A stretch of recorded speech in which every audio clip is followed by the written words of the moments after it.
પુસ્તક the courage two બી ડિસલાઇક્ડમાં એક સુંદર પ્રસંગ છે. એક યુવાન છોકરો ગુસ્સામાં એક ફિલોસોફર પાસે જાય છે, જોરથી બારણું પછાડે છે અને કહે છે કે મારે મુક્ત થવું છે, પણ લોકોના અભિપ્રાયો, એમની અપેક્ષાઓ મને જકડી રાખે છે. મારા પેરેન્ટ્સ, મિત્રો, સમાજ, દરેકને મારી પાસેથી કંઈક અપેક્ષા છે.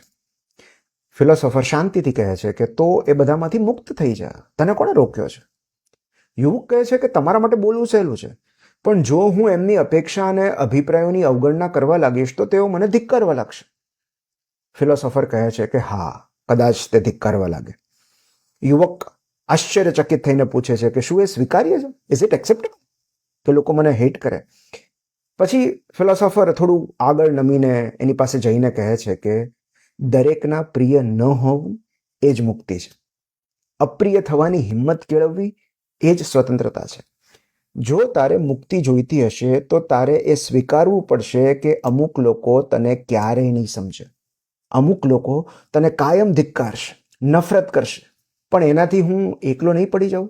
એવું યુવક પૂછે છે. ફિલોસોફર કહે છે કે થોડાક સમય માટે પડી જઈશ, પણ જ્યારે તું અન્યનું સમર્થન મેળવવાનું બંધ કરી દઈશ ત્યાર પછી જ તું તારી ઈચ્છા પ્રમાણે જીવી શકીશ.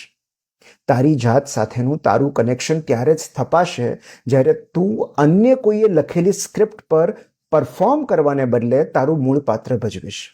અને ત્યારે પેલા યુવકને સમજાય છે કે માનસિક શાંતિની કિંમત પ્રેમ પાછળ ભાગીને નહીં, પ્રેમ માટેની જરૂરિયાત જતી કરીને ચૂકવવી પડે છે.